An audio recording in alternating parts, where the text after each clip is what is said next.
د پاکستانی حکومت تازه ادعاو ته د حامد کرزي او جنرال مبین سخت غبرګون. کرزي وایي څه چې مو کرلي اوس هغه ریبئ. جزئیات هم دلته وګورئ او چینل سبسکرایب کړئ. د کرزي مطبوعاتي اعلامیه: د افغانستان پخوانی جمهور رئیس حامد کرزي د پاکستان د صدر اعظم ښاغلي شهباز شریف په مشرۍ د دغه هیواد د ملي امنیت شورا د وروستۍ غونډې په اړه وایي. د پاکستان خلک د افغانستان همسایه ورونه دي، خو د پاکستان اوسنی حالت او ناامني تر ډیره د پاکستان د حکومت د خپلو پالیسیو نتیجه ده.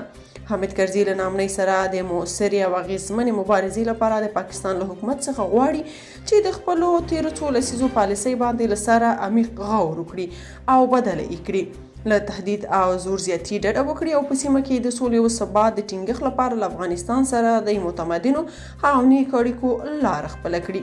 بلخوا جنرال مبین لیکلي: عالی جناب، افغانستان، سوریه او پاکستان ترکیه نه دی چې کردان په سوریه کې په نښه کړي.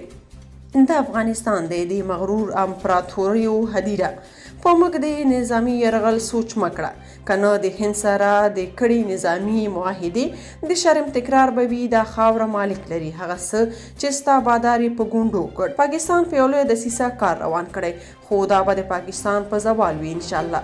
زموږ ټوله خاوره به خپله شي، لوی افغانستان به مکمل او د ارمان به مو ډیر په اسانۍ پوره شي. پاکستان نور د زوال په لور ګامونه اخلي، زموږ ازار وهلی به کله هم ښه ورځ ونه ګوري. یو شمېر نور طالبانو بیا لیکلي چې که پاکستان پر افغانستان حمله وکړي نو دا ځل به د دوی د ځانمرګو بریدونو هدف پاکستان وي. که تاسو په دې اړه څه نظر لرئ په کومنټ کې شریک او چینل سبسکرایب کړئ.